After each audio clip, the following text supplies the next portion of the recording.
I've been asked to provide a little bit of context for today's panel discussion. So let me take about 10 minutes here and set the stage. I'm going to give you a brief overview of the status of our federal finances, where we were before the pandemic hit, how Congress has responded, and how those policy decisions have affected our debt and deficits. I've got a short span of time and a lot of information to go to, so I'm probably going to talk really, really quickly, so bear with me.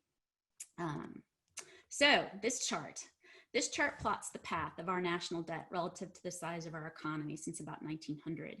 And from here you can see that in general, up until about the 1980s, our debt burden would rise in times of global wars and global recessions, but it would fall in times of peace and prosperity.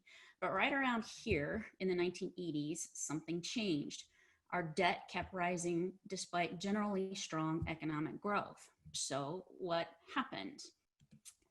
The answer is a persistent imbalance between spending, which is the blue line on this chart, and revenues, the green line. Instead of using our prosperous years in the last 4 decades to reduce our annual budget deficits, policies enacted in Washington generally increased spending or cut taxes, and sometimes both at the same time.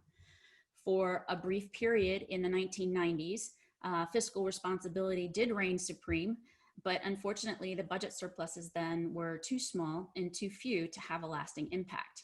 On average, we've been taxing at 17% of GDP, but spending at 20% of GDP. Consequently, despite the sustained period of relative peace and prosperity, our budget deficits have been rising, not falling. So when COVID struck earlier this year, our federal balance sheet was already really strained. So that's pre-COVID. Let's talk about what happened next.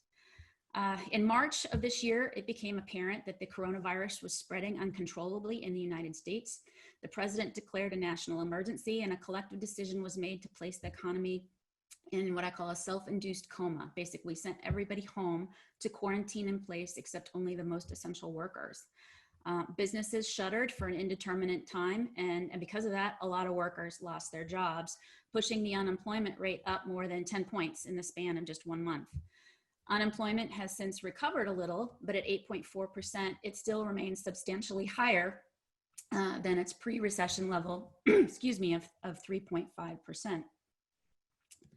In February, the US economy entered a recession. In the first quarter of this year, real GDP contracted by 5% from the previous quarter, and the second quarter contracted by double that amount. In fact, the second quarter contraction was so steep that if it persisted over the course of an entire year, the domestic economy would lose 1/3 of its value. In late February, early March, it was clear that the federal government would need to respond. And after the lessons that we learned from the Great Recession, lawmakers knew that they had to respond quickly and forcefully. So how did Washington respond? In the span of 3 weeks, Congress and the president enacted 3 pieces of legislation, each more ambitious than the last. First, they spent billions on vaccine development, disease tracking, medical supplies, and lab capacity. Then they spent hundreds of billions on paid sick leave for employees of small businesses. Then they spent $1.7 trillion on a whole host of countercyclical measures, including tax rebates for individuals and families, expanded unemployment insurance, new federal loan programs, and temporary tax cuts for small businesses and corporations. And they also gave money to state and local governments to help them cover the costs related to fighting the coronavirus. So in the span of just 3 weeks in March, Congress threw basically the proverbial kitchen sink at the virus and appropriated nearly $2 trillion. In April, lawmakers came together one last time to provide an additional relief for small businesses and frontline healthcare workers, and I don't think they're done quite yet. Although the actions by Congress were appropriate and necessarily large, they've had a tremendous impact on our federal budget. So first, let's look at deficits. In March of this year, before the pandemic made its presence known in the United States, the Congressional Budget Office projected that the federal government would incur trillion-dollar deficits this year, next year, and in every year of the 10-year budget window. And after enacting 4 pandemic relief bills and spending $2.4 trillion, however, in September, CBO revised its forecast. Now it expects the 2020 deficit will triple to $3.3 trillion, and next year's deficit will double to $1.8 trillion. And bear in mind, this is all if Congress doesn't do anything else this year. If a fifth pandemic bill is enacted before this Congress adjourns in December, future deficits will certainly grow. As a result of these large and growing budget deficits, our national debt is projected to rise sharply from 79% of GDP in 2019 to 98% in 2020. By the end of 2021, our debt will exceed 100% of GDP, an unwanted milestone, and granting the United States membership in the club of nations whose burdens exceed what they can produce in a given year. In essence, joining the ranks of countries like Japan, Greece, Italy, and Portugal. By 2023, CBO predicts our debt will grow even more, setting an ominous new record, reaching 107% of GDP, higher than the previous record set after World War II. Absent any legislative fixes, debt to GDP will climb further to 109% of GDP by 2030 and keep going. When you look further out into the future, the deficit effects of the pandemic wane, but the underlying structural imbalance between revenues and spending continues and gets wider.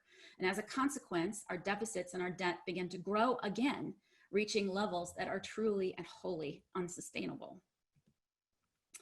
So with the effects of COVID gone in a few years, the question becomes what's driving these deficits? On the spending side, the key drivers are shown on this graph: healthcare programs for the poor, entitlement programs for seniors, and interest on the debt. Our grandparents are living longer in retirement, and that is a great and wonderful thing. But Social Security and Medicare have not been altered to compensate for these demographic changes.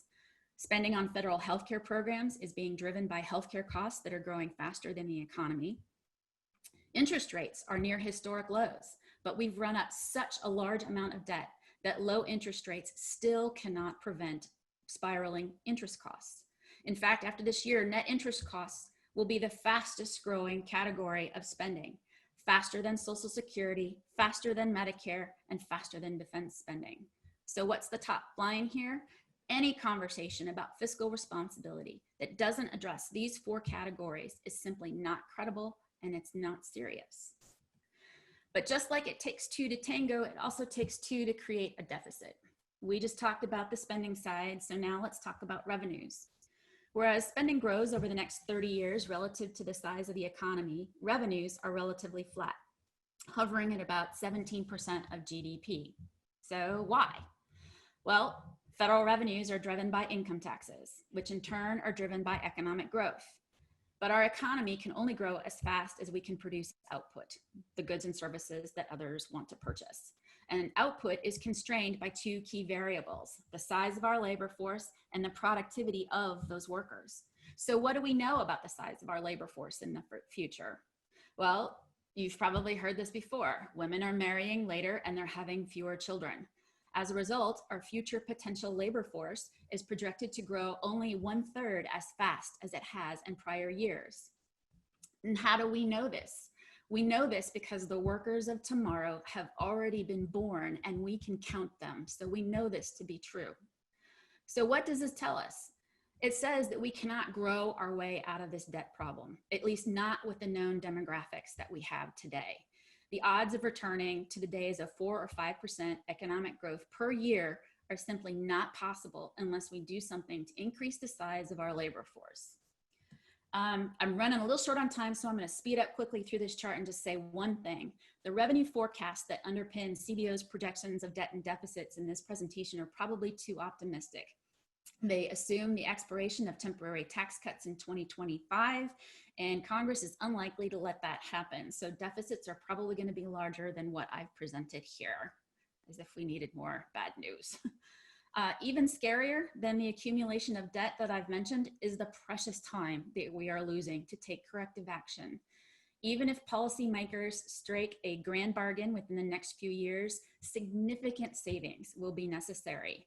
As this chart shows, if Congress and the president set a goal of reducing future debt to 100% of GDP by 2050, which basically means trying to keep it where it is today, and implemented those policies beginning in 2025, lawmakers would have to find savings equal to nearly 3% of GDP. So let me put this in context. the first year savings alone would have to total $730 billion, essentially equivalent to eliminating almost the entire Department of Defense in 1 year, or imposing a head tax of about $2,200 per person. Perhaps you learned in constitutional law that a head tax is unconstitutional, but it illustrates my point. We are talking about large numbers. If Washington waits even longer to act, the required policy changes get even more severe. Suppose, for example, that lawmakers wait until 2030 when the Social Security Retirement Trust Fund is within months of exhaustion, which is entirely plausible because that's what Congress did in 1983. Then the amount of savings would have to be nearly 25% larger. So that brings me all to the big question. Why should you care about all of this? Why should you care about our nation's debt and deficits? You're all smart, you're young, perhaps you're even lucky to get out of law school without any student loans. All around you, people are dying from a deadly virus. The West Coast is on fire. The polar ice caps are melting. And in the middle of this mess, you probably have to find a job. So why on earth should you worry about our national debt? Well, let me tell you why. First, like climate change, once debt becomes a conspicuous problem, it may be too late to do anything about it. As we saw with Greece and Portugal during the Great Recession, fiscal crises tend to occur quickly, accompanied by swift and steep declines in investor confidence. And when investors don't want to buy our debt because they think that we can't repay it, interest rates can spike in a matter of days and spawn a devastating credit crisis that reverberates around the globe. Second, a large and rising debt burden reduces the fiscal space that we need to respond to the next crisis. In fact, I would argue that's exactly what we're experiencing right now. For example, economists and policy experts from all corners agree that Congress and the president should enact another large pandemic relief bill right now. But our already high levels of deficits and debt have scared many lawmakers away from the negotiating table. If our debt and deficits had been much lower to start with, I posit that Congress would be doing much more to prop up the economy during the pandemic and would be doing it much faster. Third, we know that interest costs, even with low interest rates, will grow and crowd out needed investments that are important. Consider the progress we could make as a nation if we could implement student loan reform, adopt clean energy, and adopt health insurance for all, if our debt and deficits were more manageable. Lastly, if nothing I've said thus far compels you, then consider this. The current era of political polarization, close elections, and aging societies gives politicians on both sides strong incentives to leave the debt problem for future generations, your generation. If you put all these facts in a pot and stir them together, it becomes highly likely that your generation will have fewer opportunities, less income, less wealth, and less retirement security. It will affect your generation's ability to save for the future, purchase a home, and raise a family. But it doesn't have to be this way. By educating yourselves and your friends, by asking candidates for office tough questions, by demanding straight answers and holding these leaders accountable for their promises, you can change the dismal future laid out by these slides. And that is why I think you should care. So thank you for your attention today.